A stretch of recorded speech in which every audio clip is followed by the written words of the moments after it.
Hi, my name is Kumud Gandhi and I'm the founder of the Cooking Academy Cookery School and I'm a food scientist. And today I'm going to show you how to make ratatouille. Ratatouille hails from France and is a culinary speciality of the region of Nice and Provence. It started out as being a dish that was made by French peasants and farmers when there was an abundance of vegetables in the summer months. But today you'll find that ratatouille in various forms can be found all over Europe and perhaps called in different names. So Malta has a similar dish, Spain has a similar dish, and perhaps in Italy it's called caponata. Perhaps one or two of the ingredients changes from country to country, but the essence of the dish originates from ratatouille. It is essentially a stew of vegetables and can be eaten hot or cold. It can be served with bread, rice or potatoes and is enjoyed in summer or winter months. At the Cooking Academy we like ratatouille because it uses so many different herbs, vegetables and spices, which makes it super nutritious as well as being so tasty. Today we're going to be serving ratatouille with some bruschetta. So let's make ratatouille. So I'm going to start by introducing some of the ingredients that we're going to be using today. The dish primarily starts off with the use of aubergine, and then we're going to be using some zucchini, some red and yellow peppers and some red onion. We shall also be adding some fresh tomatoes, some tinned tomatoes and some tomato puree, some garlic, some fresh herbs with some basil and some fresh thyme, and then also salt and pepper seasoning with some paprika and some chili. So let's start. I'm going to start with just adding some olive oil to the dish. So just allow the olive oil to heat up a little bit, get warm, and then we'll add, let's start with 3 tablespoons of olive oil. Just allow for the oil to heat up and circle the oil in the pan. And I've cut the aubergine into cubes of around about 2 centimetres so that they can cook quite quickly, and once they start to mush down, they will break down and reduce in size quite substantially. The object of the exercise in the first instance is to just give them a little bit of colour and caramelisation so that they actually bring the sugars up to the surface.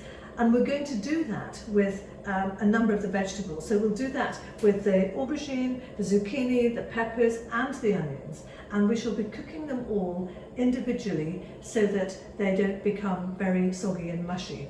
And that's one of the key tricks of making this dish super tasty.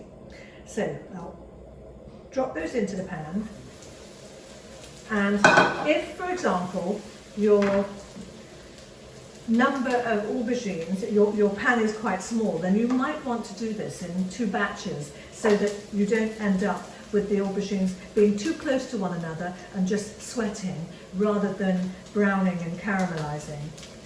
Ensure that the aubergines are coated in oil, and remember aubergine are almost like sponges and they'll soak up a lot of the oil very, very quickly.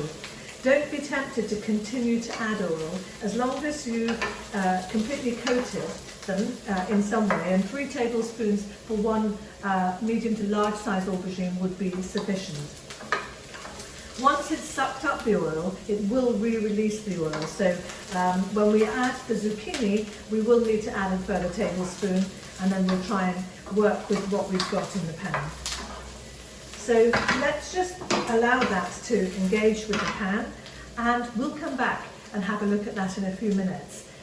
What you don't want to do is put a lid on this pan, because otherwise they'll just soften up and sweat too quickly, whereas we want them to brown and caramelize. So just ensure that they are cooking on the flesh side as much as possible, and so that they can just develop a little bit of caramelization. And I'm also just ensuring that they're not on top of each other, they are actually engaging with the hot pan so that they actually take some heat rather than sitting on top of each other.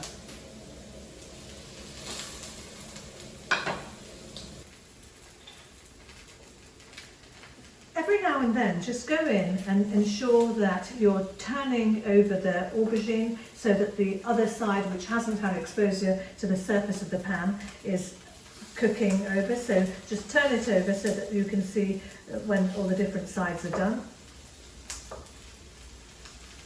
And this will take a couple of minutes just to constantly turn them and give them that 8 to 10 minutes of cooking time. You don't need to necessarily cook them on all of the sides. So you'll see that the aubergine have now browned on a number of the sides, and they've been cooking for about somewhere between 8 and 10 minutes. So I'm going to now take the aubergines away and take them out of the pan, and then do exactly the same with the zucchini and the peppers.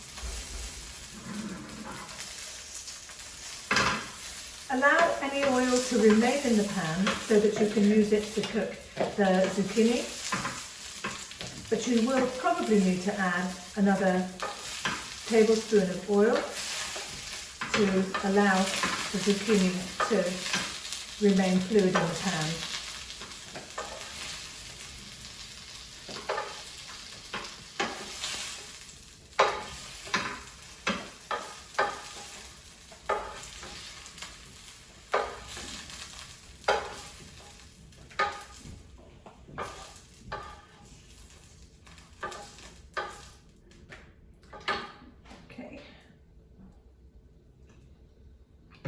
And then just allow the oil to heat once again so that it doesn't soak up the oil so quickly. It will actually then just create a little buffer and a barrier. So just the zucchini and the peppers going in, not the onions at this stage.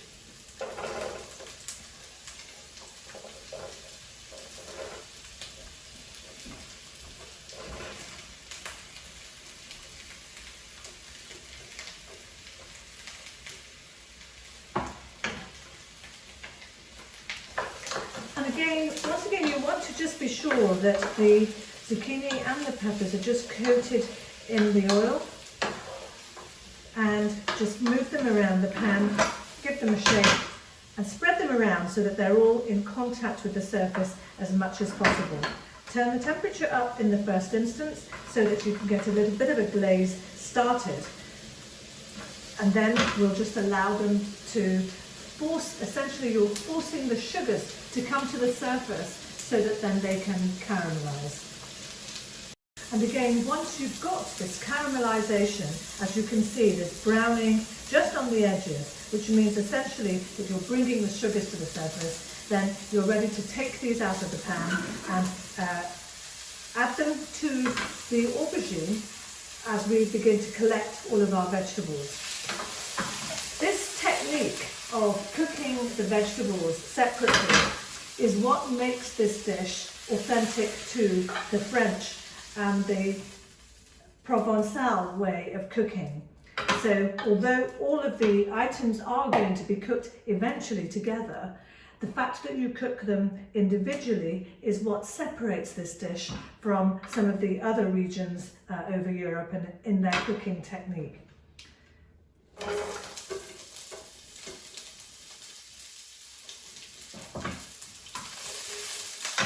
If you were to add them all in together into one large pot and just cook them, you would get a very, very different consistency to the dish. And in the end, the flavour would be quite different too.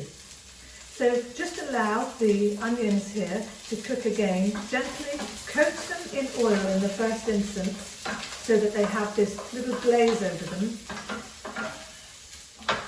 Now, the object of the exercise here is to soften the onions. Now, which is quite unlike what we have done with the other vegetables. Onions are very acidic, and they have a bitter enzyme in the onions which just makes them bitter. And the idea is to cook out the acid, and the way we're going to do that is by putting a lid on the pan and just allowing them to cook and soften down before we actually caramelize them. Whilst the onions are cooking, what I'd now like to do is just pick the leaves off the thyme that we're going to use and the basil. So quite simply, what I'm going to do here is to take the leaves and just pull them backwards so that we're pulling the leaves off the stem.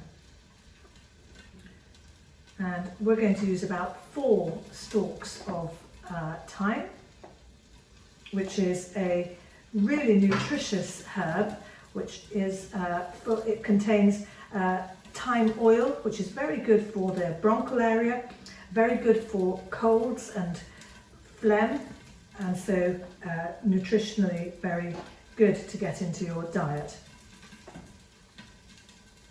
It's antibacterial, it's antiviral, and all round good for digestion and gut health. So that's my thyme there. Then I'm going to take some basil. I shall use the leaves a little bit later, but I want the stalks, which are going to go in very soon. Let's just have a quick look at the onions first and just give them a little turn.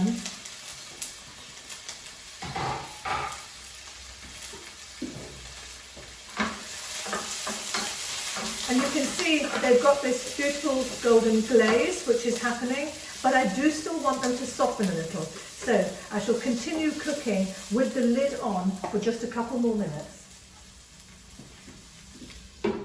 And I shall continue to pick the stalks and the leaves from my basil. So this I'm going to use later, but the stalks I'm going to use in the meantime. And be generous. Basil has beautiful aromatic flavour.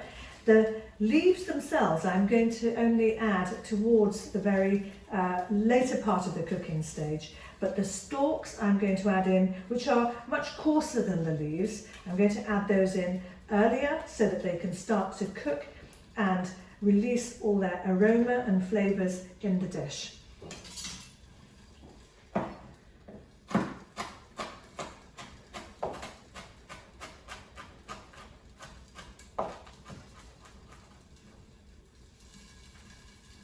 So that's ready. Let's now have a look again at our onions, give them a shake. At this point now, I'm going to add the stalks of the basil,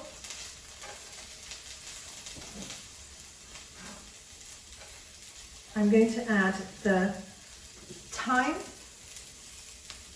and I'm also going to add my garlic, which is just about 3 teaspoons or 3 large cloves of garlic.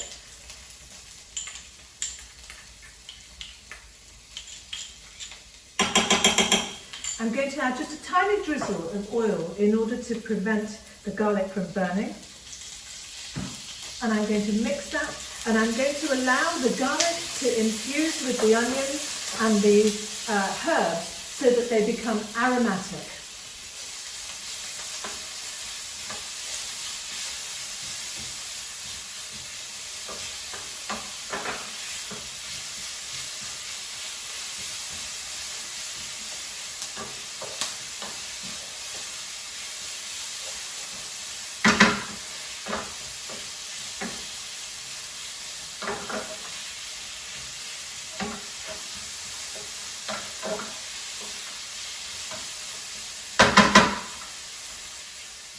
Once the garlic is aromatic and you can smell this wonderful fragrance in the kitchen, you're going to now return the vegetables back into the pan, and be sure to scrape all the flavour out of the pan.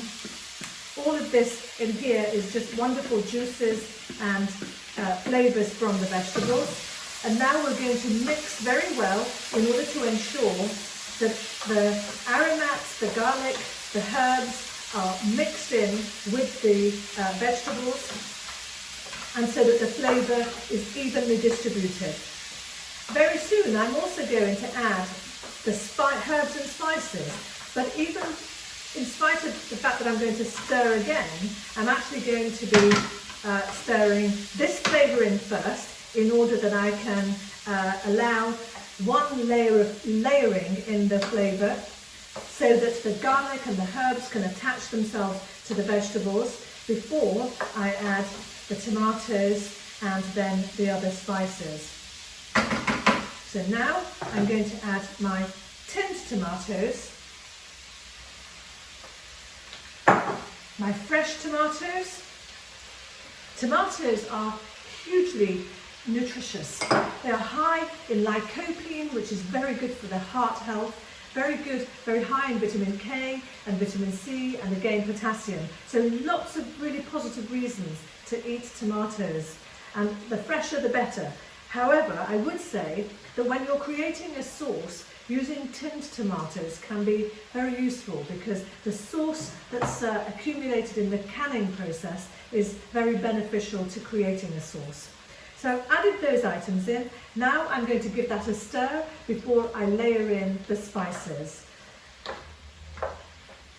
And I'm going to turn the temperature up so that it can begin to take the heat back up to a simmer.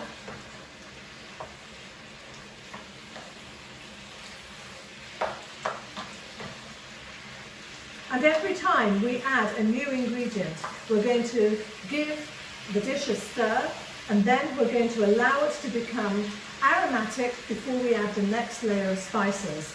And this is very important in cooking because every time you add a new ingredient, the chemistry within the dish is changing, and heat is the thing that's changing this and creating the chemistry of the vegetables to come to the surface. And so it's important that whenever you're adding ingredients, you layer them into stages. And now that the tomatoes have had a chance to acquaint themselves with the vegetables, I'm going to go in and add the spices. So give the pan a shimmy, and now for the spices. So that's going to be a teaspoon of mustard. Now I'm using Dijon mustard. You could add, so this is half a teaspoon, so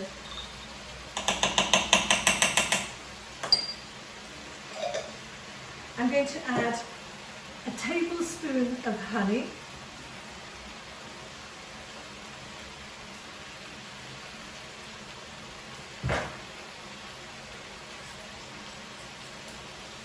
followed by a tablespoon of balsamic vinegar. So I'm adding sweetness from the honey, and yet I'm adding that sharp acidity that's going to give such a piquant flavour to the dish. And then I'm going to add my spices, which is going to consist of salt, a teaspoon of salt,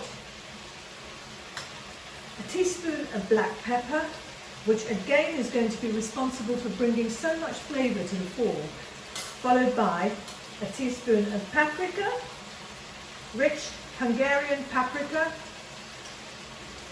followed by a quarter of a teaspoon of chilies. Now, if you don't like hot food, then by all means leave the chilies out. But the volume of chili I've added in here is, relatively speaking, quite low. So I don't think you'll find this hot at all. But the chilies will in themselves bring an umami flavour, so it will yet again draw more flavour into the dish. And now I'm going to give that a stir.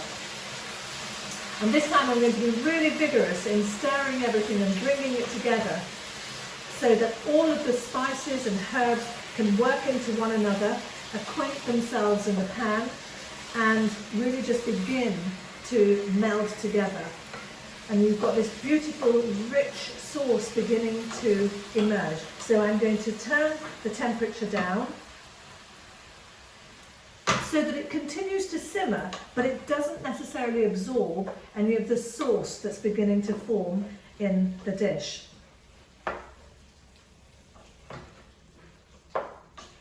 I'm going to add the basil in two sections. So right now I'm going to add some of the basil, and yet I'm going to reserve quite a lot of the basil for later. So this is where the basil flavour will work into the dish. And then I'm going to also add basil again when I'm both garnishing it, but allowing just the fresh and aromatic fresh herb to sit on top of the dish as well. So add basil in two sections. So it's quietened down, but it is still bubbling away. And you can just see how the little bubbles and the heat is coming up to the surface and just going to cook these vegetables. And now this is going to be on the heat for about 25 minutes to allow all the vegetables to nicely cook together.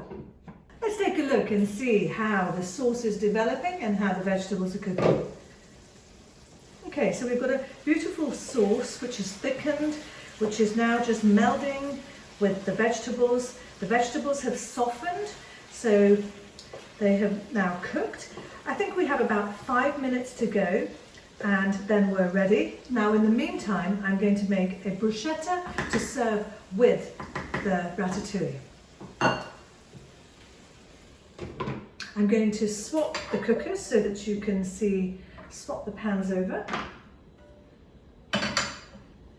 I have a pan on which I'm going to cook the bread. I have a loaf of sourdough bread here, which I'm just going to cut on the diagonal to take 2 slices of bread from here.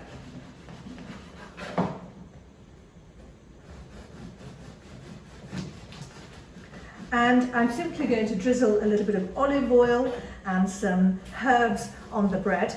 I'll start with a bit of olive oil in the bottom, drizzle the olive oil on the base of the bread first, and then I shall turn them over and add some herbs to go with that. So just a little drizzle of olive oil, and then turn those over and let those do on that side, and I shall then drizzle once again on this side where I'm going to put some herbs. And I've just got some basil and some oregano and some sesame seeds, which is just going to sit on top of there and griddle on the other side. So just allow that to become a little bit crispy and golden, and then we'll do the same on the other side, but this side has some herbs on it, just to give it a slight aroma. If you quite like garlic, then again you could just brush a little bit of garlic on top of here, which would also give it a beautiful aroma. However, we've already got garlic in the ratatouille, so I'm going to go with what I've got. I know that it's going to be wonderfully aromatic. Let's take a look at the bread. I can see that it's smoking, but I just want a little bit of charring on here, which is beautiful. And then same again on the other side. And we're just going to let that do for about 30 seconds or so that the bread remains soft and textural, and that's ready to serve. At the same time, the ratatouille will also be ready, and we're going to serve that up too. Okay, so we're done. Beautiful colouring on either side. We're now going to come back to our ratatouille. Let's swap over once again and take a look at this. Oh, absolutely divine. So we're just going to finish this off now. Now to finish this dish, I'm simply going to grate a little bit of lemon zest, and I'm going to use a microplane to do this. So literally just a microplane and a lemon, and we're just going to zest about half a lemon over the dish. Keep banging the microplane so that you can empty it out, because it oftentimes gets stuck in the actual plane itself. And just sprinkle that around the dish. And then of course we're going to finish with that extra basil that we had reserved earlier, which is just going to be beautifully aromatic and colourful on top. So I think that's about half of my lemon zest. I'm now going to clean the lemon zester out because it's all caught up in here. Shake it out, and then let's give that a stir. And I'm going to switch that off now and come back with the basil that I had reserved earlier, and I'm just going to tear that into little pieces. Now with basil, we don't use a knife to cut it. It damages the leaf and it makes the basil a little bit bitter in flavour. So always tear basil leaf. The stem, which is going to be cooked in, that's fine to use a knife on, which is exactly what I did earlier. So I'm happy with that. And that's going to be wonderfully green. So the reason I've switched the heat off so that the basil doesn't wilt too much.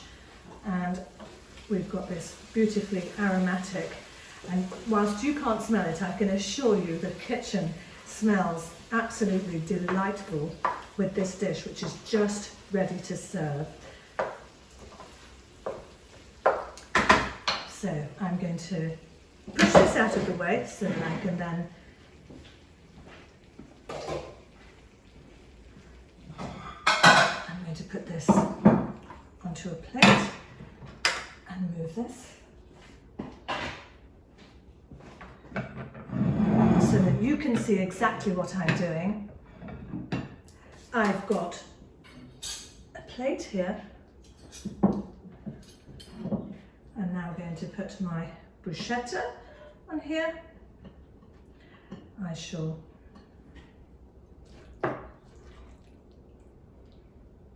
in fact, let me serve it so that you can then just imagine how this is served with the bruschetta.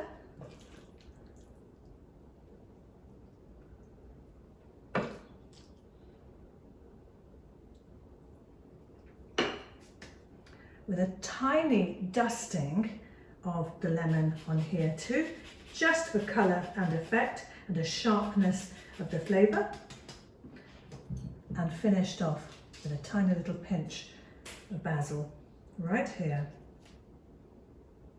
on the dish. And here we have traditional Ratatouille Provençal recipe. So thank you for joining us today. We hope you have enjoyed today's demonstration. It's been a pleasure, and have a great day ahead. Thank you for watching this tutorial. If you've enjoyed it, then please don't forget to like, share and subscribe to stay updated with all of our recipes, hints and tips. You can also visit our website at www.thecookingacademy.co.uk for classes, recipes and so much more.